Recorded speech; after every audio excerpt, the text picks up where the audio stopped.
लक्ष्मी निवास मालिकेच्या येणाऱ्या पुढील भागात आपल्याला असं बघायला मिळत आहे की आता ललिताने जयंतला जान्हवीचा फोटो काढताना रंगेहात पकडलेलं असतं आणि ते पाहून ललिताच्या तळपायाची आग मस्तकाला गेलेली असते. तिने आता जयंतचा मोबाईल हिसकावून घेतलेला असतो.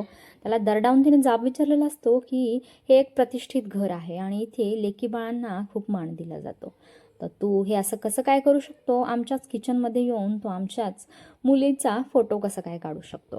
त्यानंतर जयंत नाटक करतो की माझ्याकडून चूक झालेली आहे, प्लीज मला माफ करा. त्यानंतर ललिता म्हणते की हे एक प्रतिष्ठित कुटुंब आहे, त्याच्यामुळे आमचंच चुकलेलं आहे की तुला आम्ही आमच्या किचनपर्यंत येऊ दिलेलं आहे. तर तुला आजपासून एक शिक्षा आहे की तू अजिबात आमच्या घरामध्ये तुला प्रवेश दिला जाणार नाही. तर तू बाहेरूनच चावी घ्यायची आहे आणि गपचूप घरी निघून जायचं आहे. तुझ्यावर विश्वास ठेवला तेच आमचं चुकलेलं आहे. आणि आता जयंतचा विश्वाच्या घरातला पत्ता कट झालेला असतो.